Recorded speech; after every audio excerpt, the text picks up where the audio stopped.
Aminata naka la source a xëy tey jii. Calme dans le bureau, chaud dans la rue. Rendez-vous entre le député Farba Ngom et les juges d'instruction du pôle judiciaire financier. Selon Maître Doudou Ndoye, avocat de Farba Ngom, notre client Farba rentre chez lui avec nous. Nous espérons pouvoir nous reposer et nous allons nous retrouver dans 15 jours pour poursuivre les éclairages que nous devons apporter aux faits qui lui sont reprochés. Les souteneurs du député venus nombreux ont été gazés, des blessés et des arrestations enregistrées démb ci jeudi bi ci la Farba Ngom doon wuy ci ki nga xam ne mooy le procureur du parquet financier. Farba nag il a été très calme dans le bureau du procureur selon les informations yi nga xam ne génneel na fa ndax bu ñu sukkandikoo ci source a li mu xam ne mooy Farba bi mu nekkee ci bureau juge bi lu yàbbi jëm ci mbir mi ba tey ñi nga xam ne ñoo ay avocat am ñoo sekkoon li nga xam ne mooy waxtaan bi ak le procureur du parquet financier mais quant à lui bi mu génnee ci li nga xam ne mooy ay supporters am su ma ko mënee waxee noonu moom Farba wane woon li nga xam ne mooy boppam moom nag Farba démb ginnaaw audition bi dañ ko bàyyi mu ñibbi fas yéene ko convoqué waat ni ki jeudi 28 février 2025 d'après Maître Doudou Ndoye dañuy daal di dem noppalu ko defee ñu mën a wuyu si waat dans 15 jours après le désastre présumé sur nos maigres ressources décédées par le rapport de la Cour des comptes. Ousmane brandit le fouet des enquêtes exhaustives et approfondies selon diligemment menées pour retracer les finances illicites identifiées, entendre tous les acteurs coacteurs et complices présumés en vue d'engager des poursuites devant les juridictions compétentes, notamment la Haute Cour de justice et le pôle judiciaire financier. Ces faits pourraient à l'analyse impliquer diverses personnes, notamment d'anciens ministres, des directeurs généraux, des comptables, des gestionnaires et d'autres particuliers télévisés, faux en écriture et en informatique, détournement de deniers publics, escroquerie portant sur les deniers publics, blanchiment d'argent et enrichissement illicite. Méngoog démb li nga xam ne mooy point de presse bi nga xam ne gouvernement bi doon na ko def di ko sekkoon nekk le ministre de la justice Ousmane Diagne, il y avait le ministre des finances Cheikh Diba, il y avait aussi le ministre de l'économie Abdourahmane Sarr nga xam ne mooy le ministre porte-parole du gouvernement Ndiak Sarré, mais aussi il y avait le secrétaire général du gouvernement Al Amin Lo. ñoo sekkoon li nga xam ne mooy point de presse bi baat ya fa jug nag bari na waaye li ñu ci mën a jàpp source a xëyee ko tey mooy li nga xam ne mooy le ministre de la justice moom la daal di wax mooy dinañu mener des enquêtes approfondies yi nga xam ne dina permettre ñu daal di xool ana ñan ñoo takkee ci bile mbir di li nga xam ne mën nañ ko viser ci loolee nekk li nga xam ne mooy faux en écriture ak li nga xam ne mooy détournement de deniers publics, escroquerie portant sur des biens publics, blanchiment d'argent ak li nga xam ne mooy enrichissement illicite. ba tey bu ñu sukkandikoo ci ministre bi moom li mu daal di wax ñu ci mën a topp ci mbir moomee bokk na ci ñi nga xam ne ñoo fi nekkoon ay ministre ñi nga xam ne ay gestionnaire de compte lu ñu woon waaye tamit ak ay comptables ainsi que des directeurs généraux. Pendant ce temps l'APR crie à la cabale selon Pape Malick Ndour.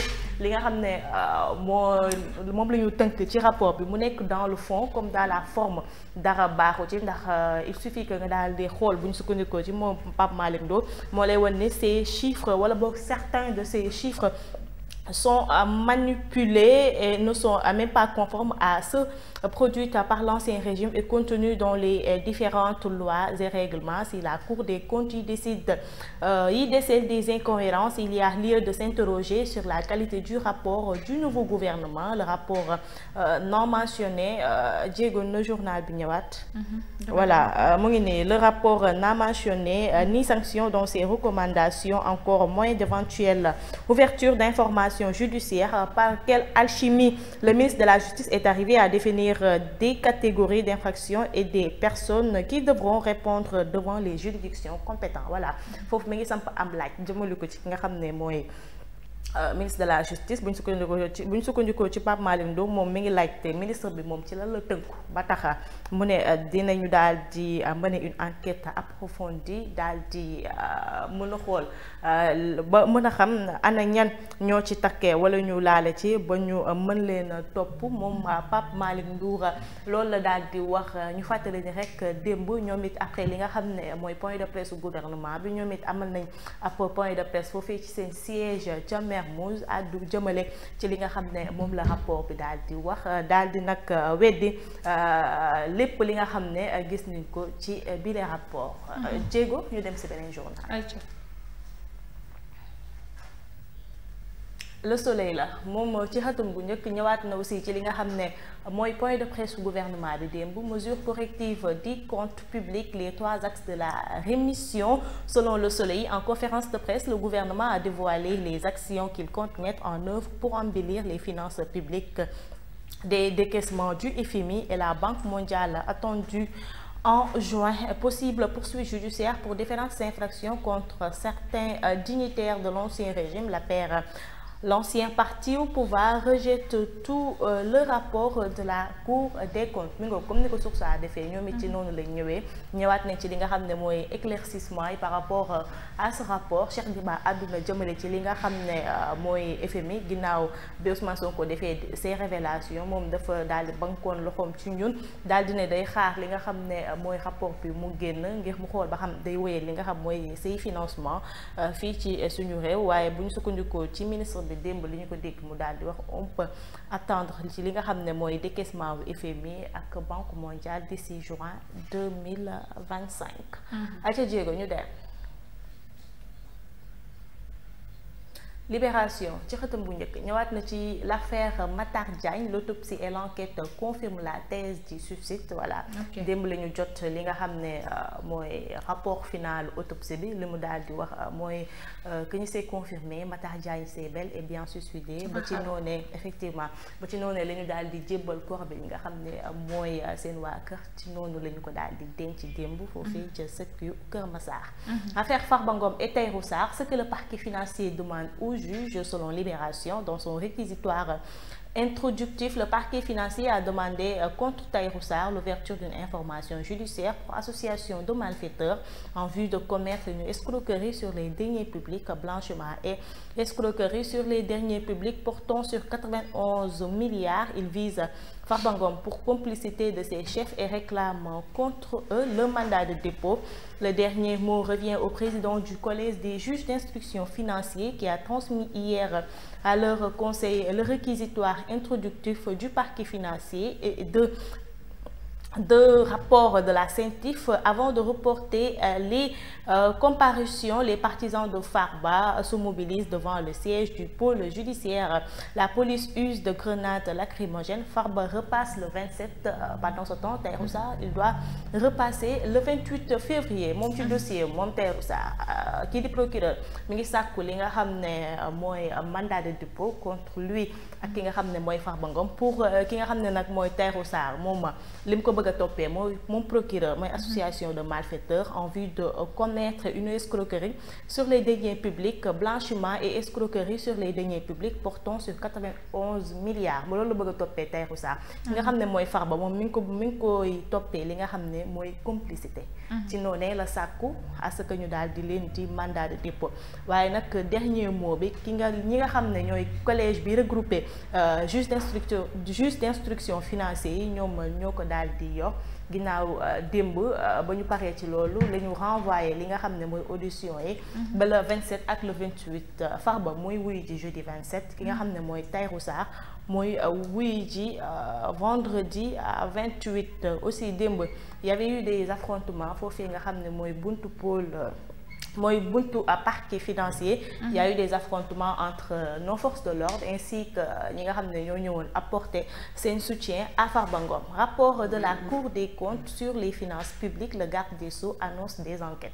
comme ni ma ko waxee woon sànq rek moom Ousmane Diagne ñeen dinañ mën a une enquête approfondie bi nga xam ne dinañ mën a xool képp ku ci laale wala nga takkee ci Abdourahmane Sarr, ministre de l'économie, selon lui rien de durable ne peut se construire dans le mensonge. Pendant ce temps, Aïssata Tall Sall se prononce, la Cour des comptes s'est tiré une balle dans le pied. Ah bu yow fa Amina journal bi moom moo wax ne Farba dañ koy topp complicité moom moo waxoon ne Farba dañ ko toppee blanchiment de capitaux, détournement de deniers publics, société écran kon léegi complicité la mujjee. Mais est-ce que c'est même dossier bi la. Ah parce que fii on parlait de 125 milliards fii on parle de 91 milliards. complicité. wala c'est yàlla baax na même dossier bi la wala. complicité koo xam ne nekkoo trésor doo payer munoo fay munoo signer marché munoo joxe marché yàlla baax na. d'accord ñu dem d'accord jéego ñu dem en tout cas complicité la ñu wax pour Farba. Le quotidien ñoom it ñëwaat nañ ci li nga xam ne mooy point de presse su démb bi avec le gouvernement, l'heure des comptes, Ousmane Diagne qui promet des poursuites judiciaires, Cheikh Diba qui s'engage à des corrections, l'APR rejette le rapport et parle de machination politique. Voilà, Farba retourne dans 15 jours fi nga xam ne mooy parquet financier. Le prix de Sangomar raffiné au Sénégal, première réussite pour la SAR. Félicitations à nous. Radio au cœur de la lutte. Aujourd'hui c'est la journée des radios, de la radio. C'est la journée internationale de la man nag lu ma am ci àddina rajo ma ko gënal. rajo man jàll ñi ma xam dëgg xam nañ ni mbirum télé rajo ma gënal 100 millions de fois. parce que ma jaar naa sama rajo maam Safina FM. rajo neex na. j'ai fait am na mit neex na enfin vraiment. xanaa xam nga loolu moo tax ma bar. li ma njëkkee rajo. te quand tu loo mënti def tu écris. en plus les gens ne te voient pas. waaw déggoo mit bi ci nekk neex na neex goo xamante ni quand tu as une belle voix ça se ressent ci ngay nekk di jël sa voix bi di ko fowee di ko def ay yëf. rajo moo taxoon j'aimais bien Niatta Ba. Avec sa belle voix. Elle est de Thiès, oui. Je l'aime bien. Aïcha Diego ñu dem. L'observateur moom it ñëwaat na ci Matar Diagne. di ñu xamal ni autopsie bi li mu révélé mooy que ni moom dafa daal di xaru. voilà ko jaral xaru nii. loolu la autopsie bi wax. billaay xajoon réew mi ñi ñaa ngi nekk fii di dund yu gën a garaaw moom li mu expliqué nii. te ñu ngi seen bakkan. man démb damaa doon jooy quand j'ai vu bi ñu indilee kooram bi yaayam ci oto bi mu ko. ça veut dire mental bu fort du nit yëpp ko am. da ngay dëgër de di laal ay zone pour mën a dund ci réew mi. waaw nit da ngay dëgër buñ la jokkar bee nga jokkar bi soo ma waxee lu ma teree añ ma wax la lu la teree reer tere laa ndékki lu dëkk. c'est bien. voilà bien c'est bien c'est bien. Point judiciaire financier, Farba Ngom, les minutes d'un face-à-face express, le maire des Agnam n'a pas pris la parole une seule fois. Voilà, comme nous l'avons dit, on sent que nous sommes ci kanamu juge bi waxul benn yoon. Farba gis nañu ko dal. ci avocat yi xanaa. gis nañu ko dal Paul la yor Paul la yor Paul. Paul la yor. yorul ay avocat dama ko mujjee fa xoolal Paul la yor ñi ko wër te ay bopp rek Ousmane nag amoon na 32 de Ousmane. Ousmane de am na 32 borom 32 ci yaa lii ak lii yow am na ci 32. Farba démb li ko dar lu muy wax moom dafa am ñu ko waxal lu muy wax du wax di li mu war a wax yëpp il le dit à ses avocats ñoom ñooy wax moom il ne dit rien. gis nga Serigne je pense que dossier yi wute na de parce que fii ñu ngi wax que ni réquisitoire du procureur et le dossier des 125 milliards désormais scindé en deux. après fii mu ñëwaat si ok dossier wu am na liaison kay parce que dossier bi moom la ñu scindé en deux effectivement c'est le même dossier juste que dafa waaw c'est le même dossier. Nguer wax na dëgg kan ci wax dëgg la dëgg nag. ci laa dëgg procureur parquet financier bi moom man il faut ma am ak moom audience parce que lii baax na. tee na xel.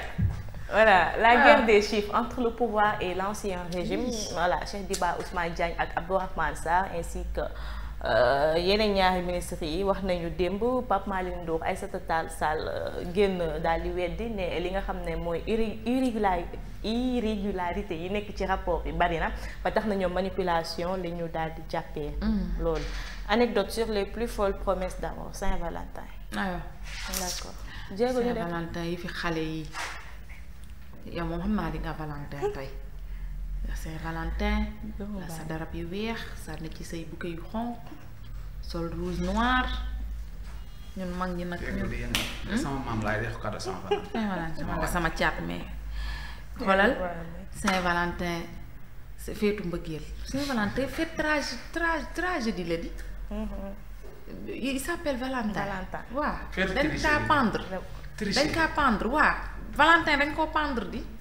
du fête bu ñu war a. bul yàq suñu xel waaye. ah mais loolu la de. loolu la de il s'appelle Valentin c'est un abbé la boo xamante ne ci jamono yooyu noonu roi ba nga xamante ne moo nekkoon ca jamono yooyu noonu dafa ni woon du ñu maye xale yi du ñi ku bëggante moom da ko fa tere parce que moom dafa bëgg a conquérir le monde te bu fekkente ni da ngay bëggante da ngay am raison wu toog bañ a dem guerre xam nga li ma la maanaam boo bëgganteeg Amina c'est sûr que Amina dina la teree dem wala Amina dina am doom wala dina am looy seet ba tax doo dem guerre donc moom bëggante tere na ko fa.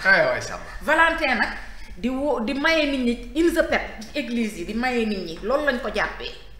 yaa ngi dégg bi ñu ko jàppee nag tëj ko boole ko beneen xale bu jigéen boo xam ne bët yi gisul léegi nag moom Valentin dañ ko waroon a jël pendre ko rey ko léegi nag moo xale bu jigéen bi ñu dem ba amante affinité waxtaan mais amicalement amitié léegi nag moom bi muy dem ndeysaan ci la ko bi muy yóbbu ñu koy pendre dafa fexe na ba xale bu jigéen bi gis ba xale bu jigéen bi gisee nag ci la gis lettre bi gis ci de la part de ton Valentin. ah mais dafa dee ci mbëggee rek bu yàq xel nag. yàq xel de ñu duggee di ci fleur ak sokolaawa ki lu ne di fëlaale may leen nit ñi jàmm bis bu ne mbëggeel la chaque jour dafay représenter mbëggeel ngeen fekk feetu païen c'est une fête païenne. tricherie yi nag ñoo gën a fe ñooy fête. c'est une fête païenne la Saint-Valentin. Moi je crois plus à la fête des mères fête des pères. yaa ngi dégg nga xam ne di bëggal sa yaay day neex. ak journée mondiale de la internationale de la femme. waaw non mais journée Margaret Thatcher sax ñëpp xam nañ li mu def yëpp ci àddina bi. waaw 8 mars bi man tamit gëwuma ko je n'y crois pas parce que ñun chaque jour on est honoré ndax ki ñu honoré mooy rabbi sama waati wala at moo ñu njëkk a honoré du dëgg kon ñoom soxlawuñu benn fan pour ñu ñuy honoré di ñu joxe cadeau ak yooyu loolu dafa war a sax du dëgg man gëwuma yooyu man je suis féministe ci benn côté mais je suis pas assez féministe pour di gëm ñoom yi ñuy gëm au fait ndax man pour man jigéen da ngay am kilifa pour man ay affaire u Saint-Valentin yi ay affaire u caaxaan la waaye Amina demal bàyyi leen yi ngeen di fowee nag. Les Échos, affaire du jeune tué à Yeumbeul, l'agent du GMI envoyé en prison pour association de malfaiteurs, complicité de meurtre et tentative d'extorsion de fonds présumés. Voilà mooy le gars Koulibaly bi ñu rayoon. ko rey sama mbokk mi. Convocation, Tahirou Sarr était dans l'après-midi au PJF sans bruit, seul avec son avocat pendant une dizaine de minutes. Convocation du PJF, Farba Relax sort libre de son audition selon Maître Antoine Mbengue et Maître Amadou Sall dénonce une procédure hautement politisée. Notre face-to-face le 27 février pour mieux préparer la défense, une grande mobilisation de ses militants, 5 d'entre eux en garde à vue. Ka Moustapha Diop fu ci pôle financier toll. baax na Tabaski Ngom day. sa yàlla suñu borom. noonu rek de. kii gën xamul ban nguur la lii. Rapport de la Cour des comptes, le gouvernement enfonce l'APR démonte. Voilà, Ousmane Diagne annonce des poursuites contre les ministres. bu ñu leen nee wax leen xaw ma lu ñuy wax. APR pourtant wax nañ de Pape Malick Ndour moom temps yi. saf na sàpp. yëpp ñoom ñoo ñu ko yóbbee lii lépp ñoom ñoo ñu ko yóbbee. moo ngi nee na ce rapport est la revendication d'un attentat contre le Sénégal et les Sénégalais perpétré par Sonko. dégg nga Pape Malick Ndour dégg nga Malick mu wax. weex na 4 temps yi. waaw Aïssata Tall Sall moom nee na la Cour des comptes s'est tiré une balle dans le pied. Le Forum civil réclame des poursuites judiciaires. loolu la ñu wax Thierno Alassane Sall quant à lui moom il compare notre administration à celle du Zaïre sous Mobutu dans la République centrafricaine sous Bokassa. lu muy wax nii. non yow xam nga sous Bokassa ce qui se passait là-bas. man Mobutu xam naa ko moom moo takkoo ñaari jumelle. waaw Bokassa nag xamoo ko. la waaw xale nga waaye xoolal del kii nag. del documenté lu bari surtout ci pays africain yi au fait yow si kii régime bu Bokassa demal nga dugg fa di nga xam ni def yëpp dinaa ko xool leer na ma j'ai largement suivi son histoire oui mais va plus loin sous Bokassa tu verras des choses qui il est allé un peu loin nag en comparant avec régime bu Bokassa mais bon Boko ça c'était un dictateur hein. C'était un dictateur. Toujours fidèle à lui-même. Ah. Diego ñu dem wala jeex na voilà. Merci beaucoup Aminata Ban Diop. Madame Diop merci beaucoup nee na day Valentin ba mu neex bu ma yàq xelam. looy joxe chocolat. looy joxe chocolat. wala am nga kodo. am nga beneen kodo. am nga beneen kodo. kodo. am na nee na kodo. Diego man loo ma fas yéenee bégalee nag sama jëkkër ji. ndax ma ko fii. dégg ma ko de. chocolat. chocolat ak fleur. bouquet waxuma fleur artificielle de man fleur rose bu xeeñ bi laa bëgg. merci mon bébé xam naa di nga ko def ay ca mu ngi noonu. Il fait exactement 9h passées de 47 minutes dans nos studios, un temps universel. Léegi nous attaquons la dernière partie de cette émission.